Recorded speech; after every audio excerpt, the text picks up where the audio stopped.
Good morning, Broncos country. I'm Phil Milani alongside the main man, Steve Atwater, inside the UCL Training Center on this Friday morning. It's a Friday in the real world, but it's a Thursday around here.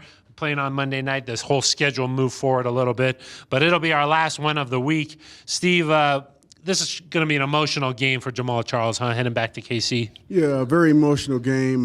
He played the first several years of his career there in Kansas City. Made a big impact there in the city and with the team there. So I imagine it'll be quite emotional for him, and I'm sure a lot of the fans and his old teammates will be glad to see him as well. Yeah, he said he'll always probably be remembered as a Kansas City Chief. He said he might even cry. He's not going to try and hold it back. But you got to play with that emotion, right? Yeah, you do. And I remember the year when I went to the Jets in 1999. I don't remember that. We came back and played, and it was a terrible game. The game Terrell Davis ended up getting hurt in, and I remember being on the sidelines, the first time ever being on an opposing team with the Denver Broncos, and looking over at the sideline, I just felt like I was out of place. Had tears coming down my eyes during the national anthem. It was a very emotional time, so I can imagine how it will be for Jamal as well. Yeah, he said something like, it'll be the first time I'll experience all that noise from the other side of things. You expect him to have a good game, though?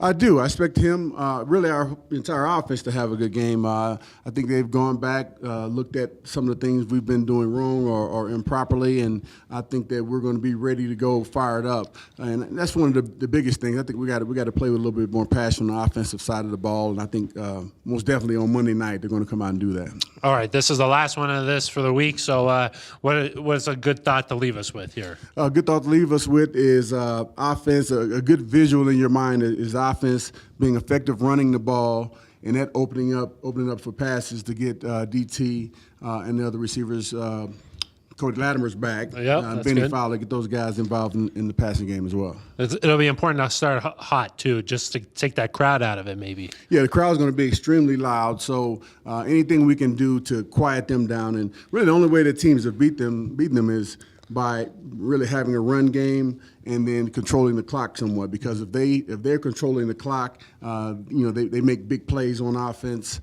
and their defense just does enough to kind of keep them in the ball game. So we got to control the clock and turn that thing in our direction. All right. Well, that's going to do it for us. We'll have our pregame show, so we'll find out Steve's 3 keys to the game. So be sure to watch for that before the game on Monday night. Until then, for Steve Atwater, I'm Phil Milani. This has been Good Morning Broncos Country.